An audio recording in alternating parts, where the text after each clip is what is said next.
Hello everyone, स्वागत है आप सभी का आपके अपने ही यूट्यूब चैनल शिक्षा मंथन बाय विकास सर पर।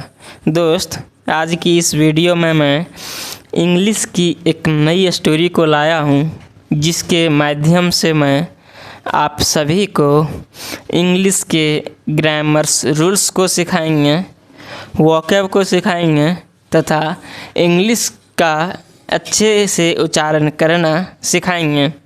ये जो स्टोरी है वो बहुत ही इम्पॉर्टेंट स्टोरी होने वाली है, क्योंकि इस स्टोरी में इंग्लिश के अच्छे जो है सो वर्ड्स मिलेगा, नया स्ट्रक्चर्स मिलेगा। तो इसे लास्ट तक आप ज़रूर देखिएगा। चलिए, यदि वीडियो अच्छा लगे तो चैनल को सब्सक्राइब कर लेना, वीडियो को लाइक कर देना, वीडियो को दोस्तों के साथ शेयर कर देना। चलिए स्टार्ट करता हूँ बिना देरी किए हुए। सबसे पहले स्टोरी का जो है सो टाइटल को देखते हैं, उसके बाद स्टोरी को रीड करेंगे। टाइटल क्या है? देखिए, टाइटल जो है वो है द टू ब्रदर्स। देखिए, ब्रदर मतलब होता है भाई, ब्रदर्स जो है सो प्लुरल है। इसका मतलब क्या है? एक से अधिक भाई हो जाएगा। देखिए, यहाँ टू लगा हुआ है, इसीलिए यहाँ ब्रदर्स आया। वन रहता तो ब्रदर, टू है सो इसलिए ब्रदर्स। इंग्लिश का कहना है कि यदि कोई भी चीज़, कोई भी नाउन एक रहे तो वो सिंगुलर होता है, और एक से अधिक रहे, एक से जितना भी अधिक रहे, 10 रहे, 20 रहे, 50 रहे, तो वो क्या होता है? प्लुरल होता है। इंग्लिश कहता है कि हम एक को सिंगुलर कहते हैं और एक से अधिक को प्लुरल कहते हैं। तो यहाँ एक चीज़ आपको समझ में आया कि ब्रदर्स जो है सो प्लुरल है। और प्लुरल कब बनता है? जब हम नाउन में जनरली एस या एस लगाते हैं तो प्लुरल बन जाता है। जनरली बोले, 100% नहीं, और 90%, है ना। तो चलिए, द टू ब्रदर्स मतलब दो भाई। There were two brothers. देखिए, देयर वर टू ब्रदर्स, इसका मतलब क्या हो जाएगा? दो भाई थे। देखिए, देयर मतलब होता है वहाँ, देयर मतलब होता है वहाँ। देयर का यहाँ का अर्थ नहीं आएगा। क्यों नहीं आएगा? क्योंकि देयर जो है वो फॉल्स सब्जेक्ट की जगह आया है। जब भी सेंटेंस में सब्जेक्ट नहीं होता है तो फॉल्स सब्जेक्ट की जगह हम लोग देयर का यूज करते हैं। जैसे एक राजा है, तो इसका हम लोग कैसे बनाते हैं? देखो, इसमें ना ही सब्जेक्ट है और ना ही ऑब्जेक्ट है, एक राजा है, बस एक राजा है। तो क्या हो जाएगा? देयर इज़ अ किंग, है ना। देखिए, ये जो सेंटेंस बनाए हैं ये प्रेजेंट में बनाए हैं। बोल रहे हैं एक राजा है, तो ये प्रेजेंट टेंस में हो गया, लेकिन यहाँ जो है सो पास्ट टेंस में है। देयर वर टू ब्रदर्स मतलब दो भाई थे।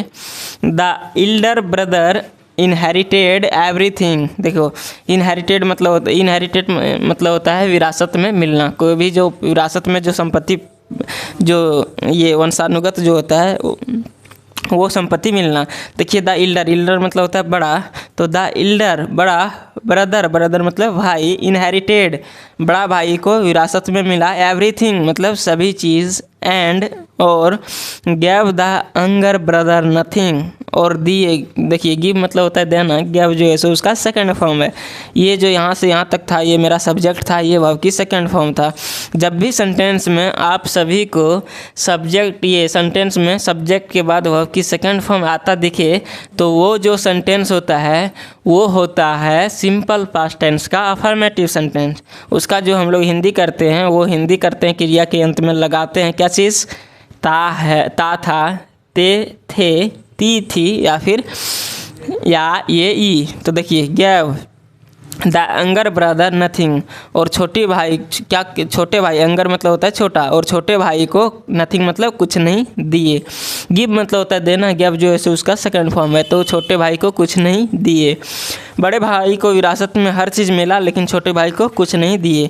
देखिए, वन डे एक दिन, the younger brother was sitting sadly on a mountain. देखिए, माउंटेन मतलब होता है पहाड़। द यंगर ब्रदर छोटा भाई, वाज सिटिंग बैठा हुआ था, सैडली मतलब कैसे? उदास से, ऑन अ माउंटेन एक पहाड़ पर। छोटा भाई एक दिन पहाड़ पर उदास से बैठा हुआ था।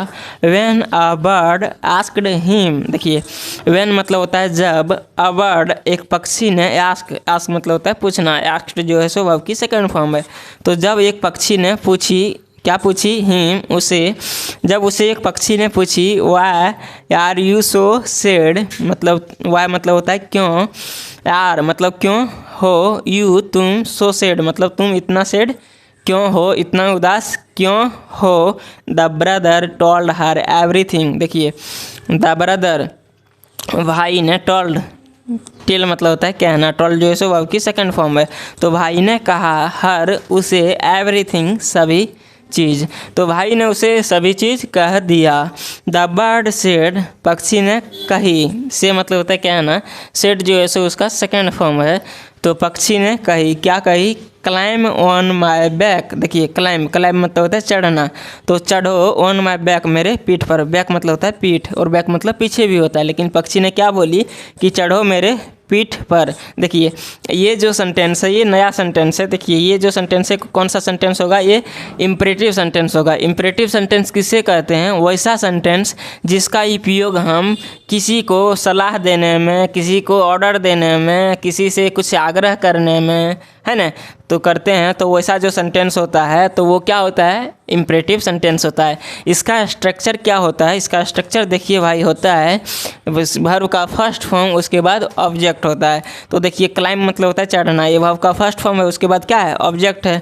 तो ये जो सेंटेंस हो जाएगा सो इम्परेटिव सेंटेंस होगा।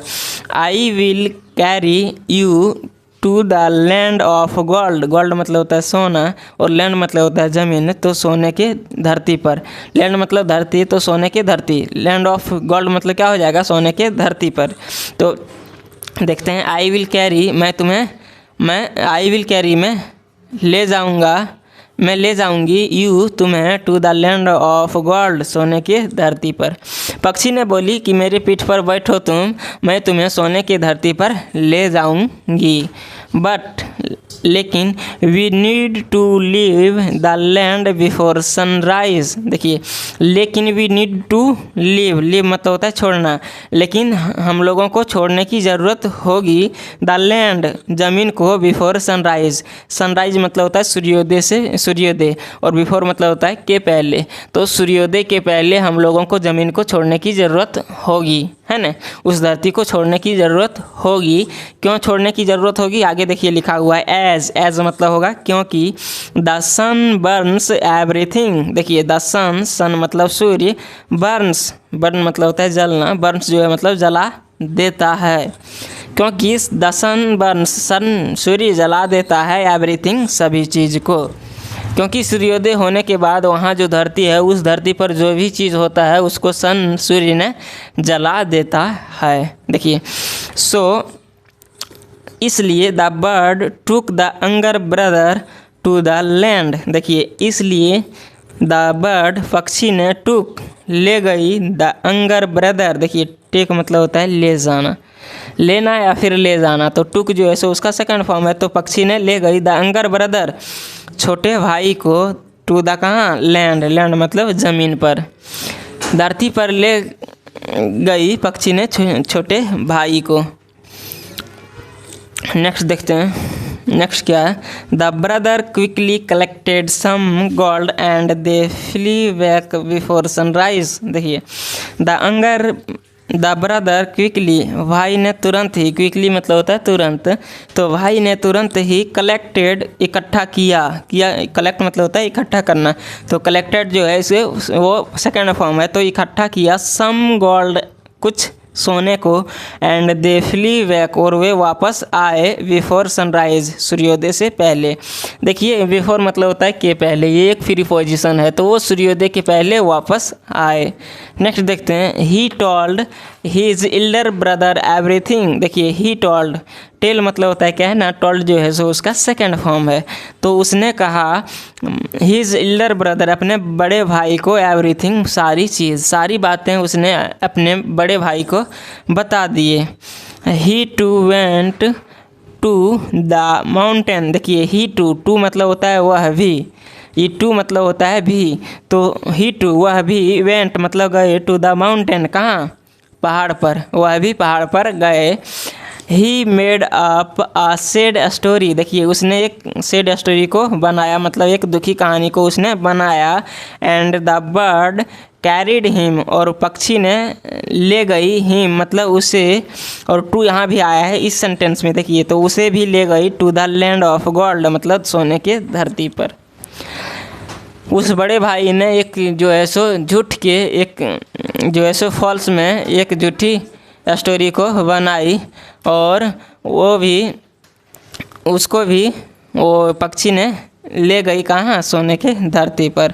बट लेकिन ही गॉट टू ग्रीडी, लेकिन देखो ही गॉट टू ग्रीडी, वह लालची बन गया, वह लालची हो गया। And kept on collecting gold, और गोल्ड को और सोने को कलेक्ट करता रहा, इकट्ठा करता रहा। वह लालची बन गया और लालची हो गया और सोने को इकट्ठा करता रहा। देखिए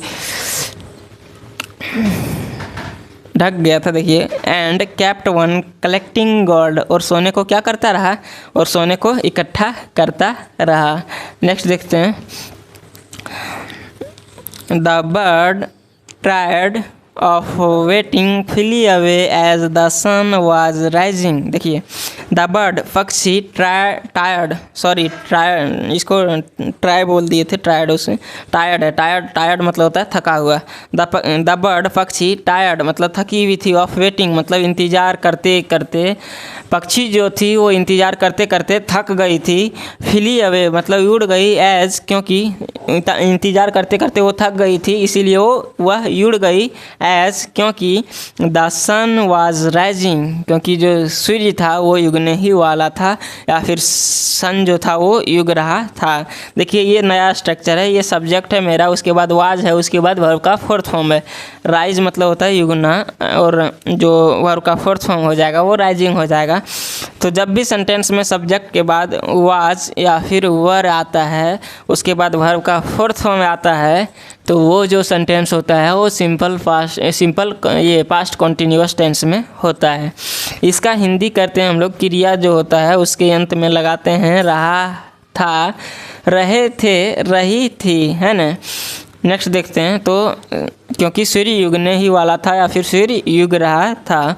the greedy brother was burnt by the scorching sun and died. देखिए डाई मतलब होता है मरना, डाइड जो है सो वर्ब की सेकंड फॉर्म है। देखिए the greedy brother was burnt, जो ग्रीडी ब्रदर था, जो लालची भाई था, उसे जला दिया गया किसके द्वारा, बाय द स्कॉर्चिंग सन मतलब सूर्य के उष्ण से, उसके जो ताप थे वो जो है सूर्य के झुलसने से वो जो भाई था, उस जो ग्रीडी भाई था वो जल गया, एंड डाइड और मर गया।